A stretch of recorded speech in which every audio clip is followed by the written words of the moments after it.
Hello hello, avant de rentrer dans l'épisode du jour, je vais vous faire un petit trigger warning. Ça veut dire qu'il y a potentiellement des choses dans cet épisode qui peuvent être des déclencheurs pour vous. Dans cet épisode, je parle de consentement, de parfois non-respect du consentement et de dépassement de limites. Je ne parle de rien de très graphique, mais je parle d'une situation de dépassement de limites et potentiellement ça peut être déclencheur pour vous si c'est un thème qui est sensible. Du coup, ce que je vous invite à faire, c'est d'écouter l'épisode en ayant un système nerveux très apaisé, très relaxé et ne pas hésiter à faire pause si jamais vous sentez que voilà, ça devient un petit peu intense pour vous. Encore une fois, il n'y a vraiment rien de graphique, mais parfois juste les mots, ça peut être un peu déclencheur. Voilà, bonne écoute à vous et à tout de suite.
Hello, hello, hello, bienvenue dans ce nouvel épisode de Sacrée Sexualité où on parle de sexe mais pas comme à la télé.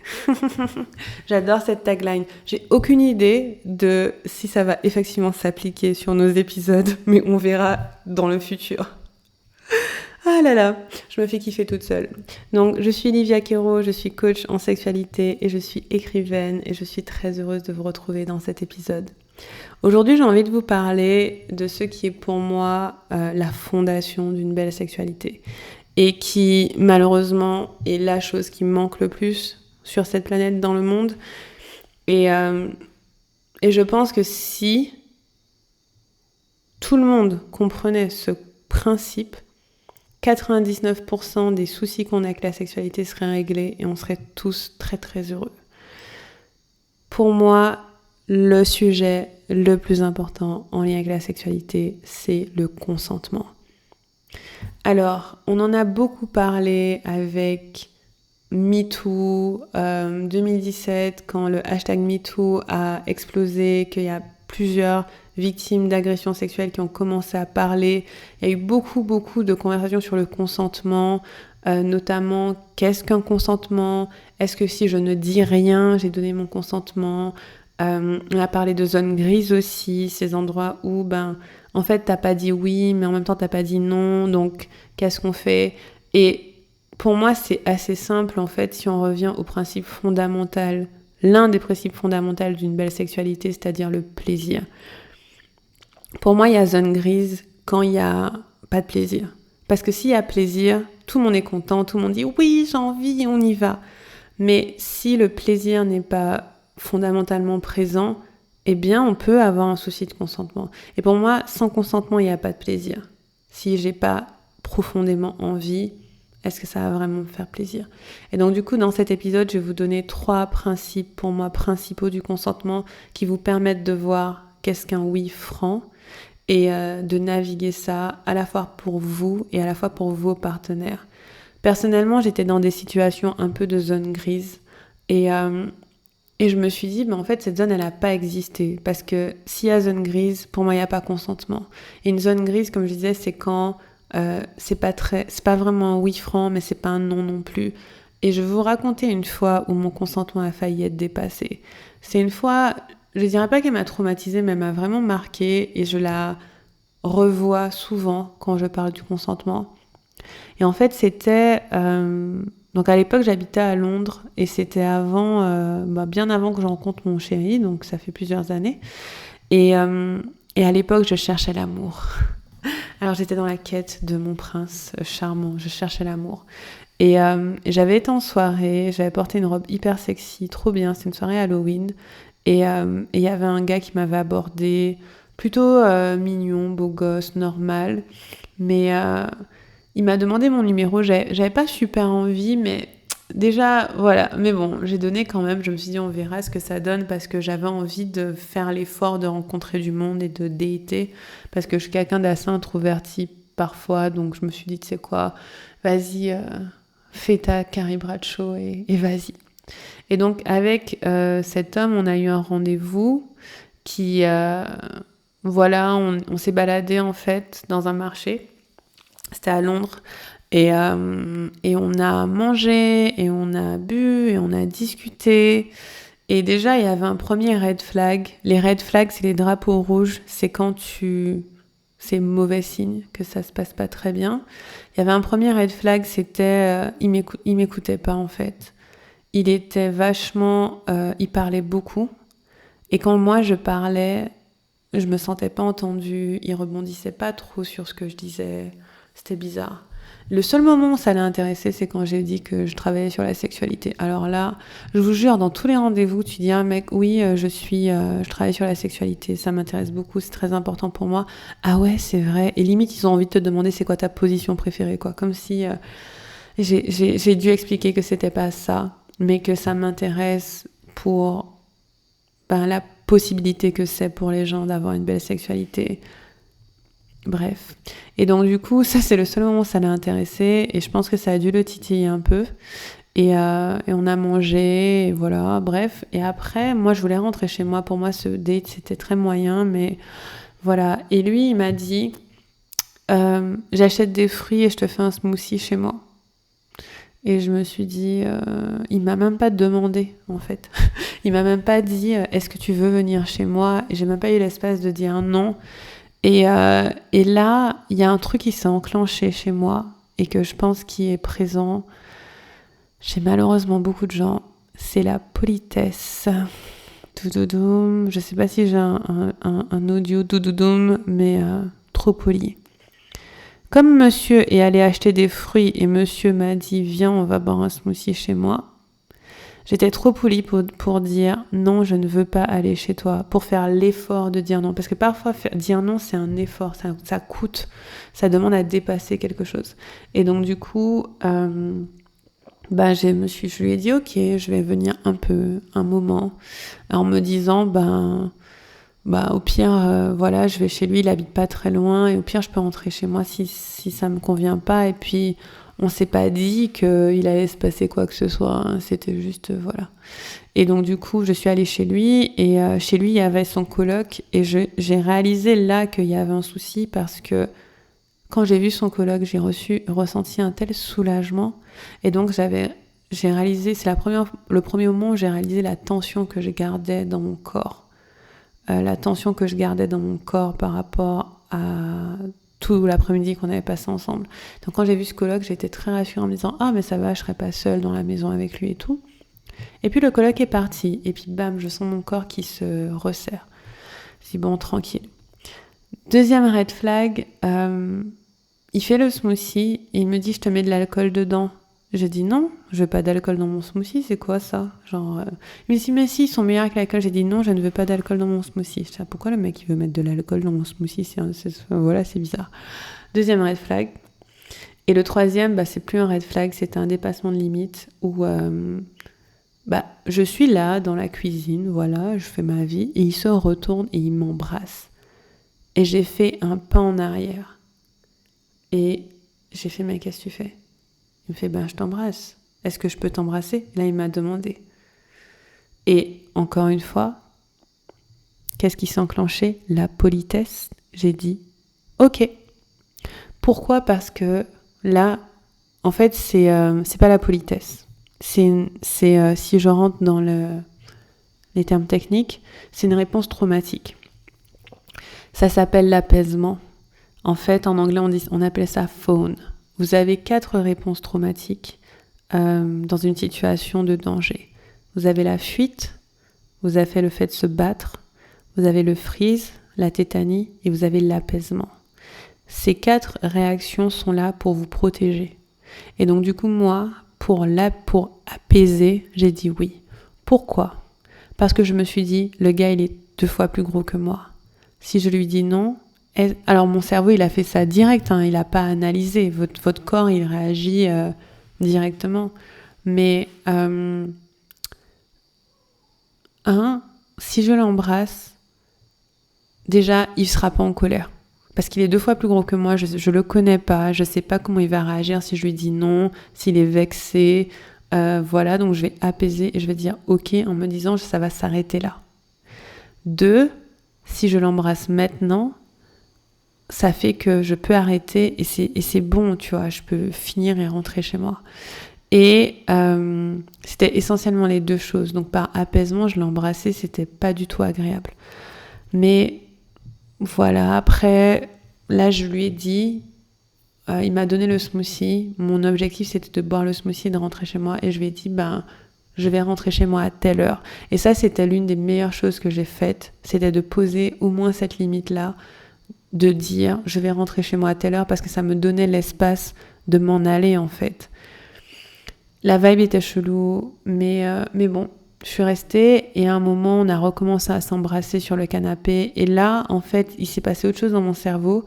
C'était, non mais en fait, t'inquiète, c'est pas ce que tu crois. Donc en fait, c'était comme si j'essayais de convaincre mon corps que ce qu'il ressentait, c'était pas grave en fait. Et c'était un peu genre, mais non, t'inquiète, c'est rien, vas-y, mets-toi dans le mood, c'est juste un baiser, embrasse-le. Et en fait, on s'embrassait, j'étais pas hyper à l'aise, mais c'était pas très grave, j'allais rentrer chez moi. Je me suis dit, ok, ça va. Sauf qu'à un moment, il s'est mis à califourchon sur moi. Et quand il a fait ça, tous mes signaux ont été en alerte. Là, pour le coup, je me suis dit, waouh, là, ça dépasse vraiment, vraiment ma limite. Là, je peux plus faire semblant. Et à un moment, il a dit, viens, on va dans la chambre. Et c'est là où j'ai dit non. J'ai dit non à ce moment-là. Mais sincèrement, j'aurais pu dire, ok, pourquoi ? Si ma réaction, parce que là, ma réaction, c'était la comment ça s'appelle ? Le fight, le combat, non, je veux pas, je pose ma limite, c'est non, mais j'aurais pu avoir une réaction d'apaisement encore, j'aurais pu encore dire ok, et me dire c'est rien, ça va passer, c'est rien. Et pourquoi ? Parce que encore une fois, ce gars il est 2 fois plus gros que moi, je sais pas ce qu'il pense, je sais pas qui il est, je suis seule avec lui, dans ma tête il se passe plein de trucs, mais là j'ai réussi à dire non, et je lui ai dit en fait c'est quoi, je vais rentrer chez moi. Et à aucun moment je lui ai dit qu'il avait dépassé une limite, à aucun moment je lui ai rien dit. Le seul objectif c'était que je sois chez moi. Et puis il m'a dit ok, je te ramène chez toi. Et il m'a ramené au train et il m'a embrassé sur la bouche et j'ai dit ok et je suis rentrée chez moi. Et quand je suis arrivée chez moi, j'ai pris beaucoup de temps à processer ce qui s'était passé et je me suis dit mais attends, est-ce que j'ai dit oui ? Est-ce que j'ai dit non ? Est-ce que j'étais dans mon consentement ? Qu'est-ce qui s'est passé ? What ? Et c'était hyper confus. Et je vais vous dire un truc qui est très intéressant sur les traumas, c'est que quand il y a confusion, il y a souvent manipulation. Si face à quelqu'un vous êtes hyper confus et que il n'y a rien qui apaise votre confusion, c'est-à-dire que vous pouvez pas, il y a rien qui vous permet d'obtenir la clarté, faire très attention au fait que en fait vous n'êtes pas dans une position où vous êtes dans votre vérité vraie. Par exemple, cette personne m'a à aucun moment laissé l'espace de dire ce que je ressentais en fait. Il y a à aucun moment. Et donc du coup, ce qui s'est passé, c'est que j'ai raconté à une amie ce qui s'est passé. Elle m'a dit non mais c'est chaud. Et je lui ai dit mais en fait j'ai envie de lui dire. J'ai envie de lui dire après que c'était pas bien quoi et que cette expérience n'était pas bonne pour moi. Et le gars, c'était pas un gars méchant, entre guillemets. Après, il m'a demandé si j'étais bien rentrée. J'ai dit oui et tout. Et après, je lui ai fait un message pour lui dire, tu sais quoi, en fait, tout ce qui s'est passé là, j'avais pas vraiment envie d'aller chez toi, mais je me suis sentie un peu obligée. J'avais pas envie de t'embrasser, mais t'es venu d'un coup et voilà. Et c'était hyper difficile à expliquer parce que c'était clairement une zone grise où je lui ai pas dit non. Et dans mon comportement, je disais oui. Et c'est là où je vais vous expliquer la subtilité du consentement et en même temps comment c'est très clair enfin, c'est pas subtil, c'est très clair, on va voir tout à l'heure. Et il m'a dit, mais je comprends pas n'importe quoi, ce que tu dis, ça a pas de sens, t'es venu chez moi de ton plein gré, tu m'as embrassé de ton plein gré. Et c'était pas faux. Mais c'était la zone grise. Parce qu'en fait, la réaction que j'avais, ce n'était pas une réaction entière, vraie, apaisée de mon système nerveux. C'était une réaction de réponse pour me protéger. Et donc, si je suis dans une situation où je suis en réponse pour me protéger, je ne suis pas dans mon consentement, je suis en train de me protéger. Et c'est pour ça que, par exemple, quand il y a une agression sexuelle, on peut avoir de la tétanie. On peut être tétanisé. Pourquoi ? Parce que c'est le meilleur moyen que trouve notre corps de nous protéger dans ce moment. Parce qu'il se dit, si je me bats, on va me tuer. Il ne faut pas chercher. Votre corps, tout ce qu'il veut, c'est vous protéger de la mort. Et donc, si vous êtes tétanisé pendant une agression, c'est parce que son calcul, c'est que si je bouge pas, il va s'en aller. Ou si je bouge pas, il va obtenir ce qu'il veut et je vais pas avoir plus de mal. Je vais peut-être me sauver la vie.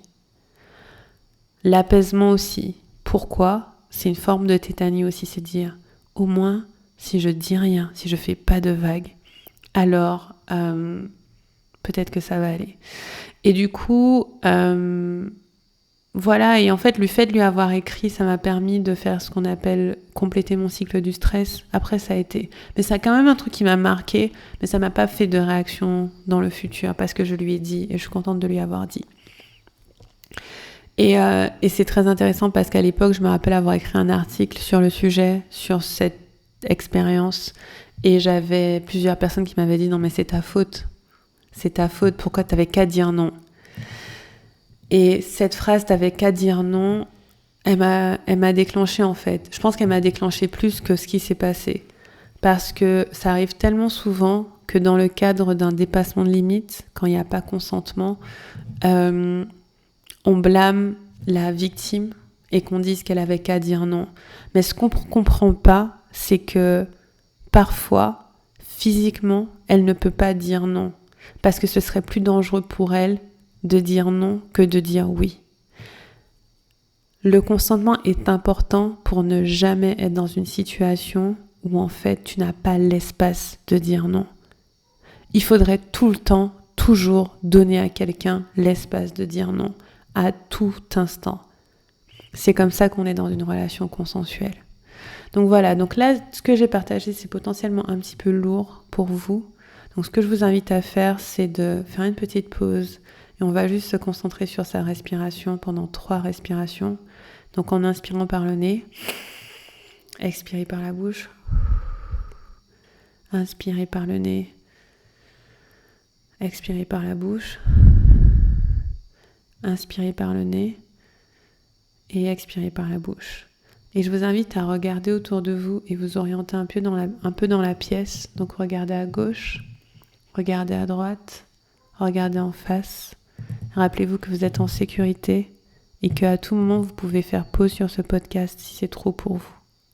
Donc prenez juste le temps et vous pouvez aussi poser la main sur votre corps, donc sur votre poitrine, et appuyer dans le sens du bas pour vous réaliser que vous êtes bien sur terre, la gravité est bien là. Vous pouvez appuyer sur vos cuisses, sur vos hanches, sur vos reins, et vous êtes bien là et tout va bien. Ok. Donc maintenant, je vais vous parler de consentement vrai qui empêche d'être dans ce genre de situation. Et des deux côtés. C'est-à-dire que forcément, les deux personnes doivent respecter le consentement mutuel. Donc pour moi, un consentement doit être informé, doit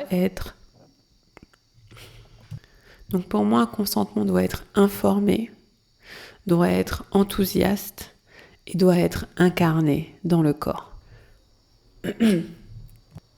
Pour moi, un consentement doit être informé, doit être enthousiaste et doit être incarné. On doit le ressentir dans le corps. S'il n'y a pas ces 3 choses-là, il n'y a pas consentement. Je n'ai pas donné mon consentement s'il n'y a pas ces 3 choses-là. Donc la première chose, c'est informer. Informer, ça veut dire quoi ? Ça veut dire que je sais à quoi correspond mon oui et mon non. Je sais que si je te dis oui, voici ce qui va se passer. Je te dis oui à ça, mais je te dis pas oui à ça.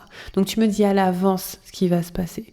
Donc par exemple, dans mon cas, le consentement informé, ça aurait été « Je t'invite à venir chez moi pour un smoothie et on va discuter. » Ok, ça me va. On discute. Maintenant, si toi, tu as prévu de discuter et de coucher avec moi, tu ne m'as pas donné toutes les informations. Je ne t'ai pas donné mon consentement informé. Je t'ai donné un consentement non informé. Et donc, si dans ton esprit, tu vois les choses aller plus loin, que mon consentement soit informé, il aurait fallu me dire « Je t'invite à venir chez moi boire un smoothie et plus si affinité et on peut voir où ça nous emmène et peut-être qu'on peut être plus intime ou et très clairement j'ai envie de faire l'amour avec toi. » Là, mon consentement est informé. Je sais que si je vais chez toi, il est possible que tu aies envie de faire l'amour avec moi. Et on pourrait se dire que c'est un truc à deviner, mais c'est faux. Moi, j'ai déjà été chez plein de gens avec qui j'ai pas fait l'amour. Donc, c'est pas automatique de se dire que si un gars vous invite à boire un verre, vous allez faire l'amour. C'est pas automatique. Des fois oui, des fois non. Et donc, être informé, c'est dire à l'avance, voici ce qui peut se passer, voici au moins ce que j'envisage et voici ce qui me fait envie. Et très souvent, on ne parle pas de ces choses-là. On ne parle pas du fait qu'on a de l'attirance sexuelle pour quelqu'un, on aimerait bien que ça aille plus loin et on va faire les mystérieux, les timides. Sauf que quand quelqu'un vous dit oui, elle dit oui à ce qu'elle a compris. Et donc, plus vous êtes clair, mieux c'est. Donc la première chose, c'est d'informer. Il y a plein de choses intéressantes en fait dans l'information. Par exemple, ça peut être, si c'est un premier rendez-vous, ça peut être ok, en fait, j'ai envie de faire l'amour avec toi, tu me plais trop, je suis très attirée. Cool, je veux faire l'amour avec toi. Et une bonne question à se poser, c'est qu'est-ce qui va se passer demain ? Parce que, est-ce que si je fais l'amour avec toi ce soir, pour toi c'est un one night stand, ou est-ce que c'est le début d'une relation ? J'ai besoin de savoir ça pour savoir si je te dis oui ou non en fait. Parce que si je suis quelqu'un qui recherche une relation longue, j'ai besoin de savoir que si on fait l'amour, on l'aura ou on l'aura pas. De même, si je suis quelqu'un qui veut juste faire l'amour une fois et que toi tu veux une relation longue, je dois savoir dans quoi je m'embarque. Et donc du coup, le consentement informé, c'est ça. C'est dire, voici à quoi tu dis oui. Quand tu dis oui à ça. Et tu dis pas oui à ça. Voilà. Et tu dis oui à telle possibilité. Pour moi, si le consentement n'est pas informé, il n'y a pas vraiment consentement. Si je ne savais pas à l'avance ce qui allait se passer et que je te disais un oui pour quelque chose, peut-être je ne l'ai pas vraiment dit. La deuxième chose, c'est qu'il doit être enthousiaste. Enthousiaste, c'est yes, oui, j'ai trop envie, ça me ferait trop plaisir, j'aimerais trop. Et en fait, c'est là où la dynamique entre les deux personnes joue. Parce que quelqu'un peut vous dire oui et ne pas être enthousiaste. Et c'est à vous, du coup, de questionner ce oui. Est-ce que tu as vraiment envie ? Est-ce que tu es sûr ? Écoute, pour l'instant, je te sens pas enthousiaste, donc je préfère attendre.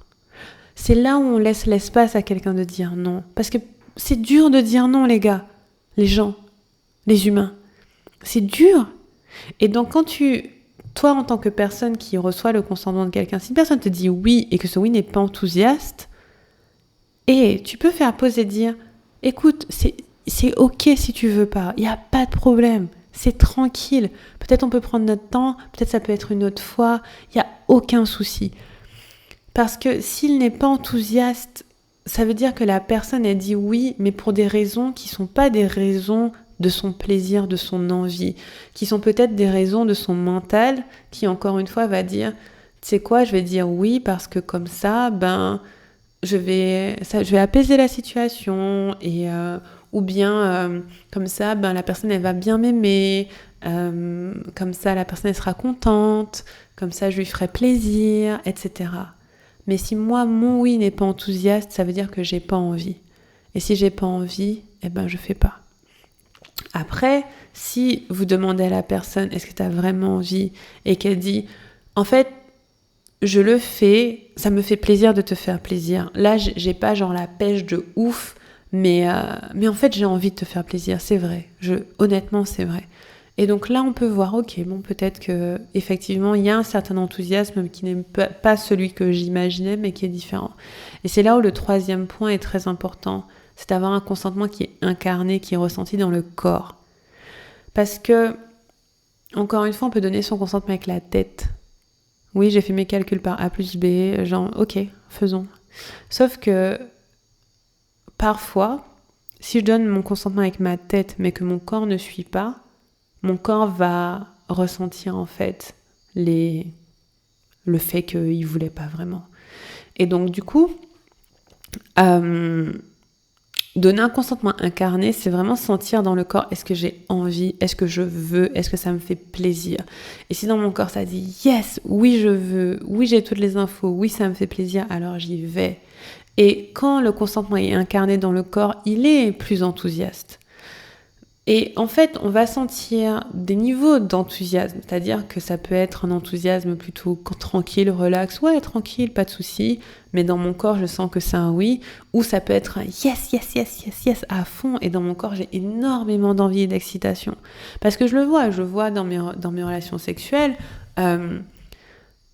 je suis la plupart du temps informée. Parfois, je suis pas hyper enthousiaste dans le sens où je suis pas en train de sauter au plafond, mais dans mon corps, c'est un oui. C'est ouais, grave, j'ai envie. Après, peut-être c'est le soir, je suis fatiguée, donc tu vas pas me voir sauter en mode yes, yes, yes. Mais dans mon corps, c'est là. Et donc du coup, en vrai, oui, ça me fait envie. Je suis enthousiaste, j'ai envie, même si je le communique pas forcément avec le ton de ma voix ou mes mots.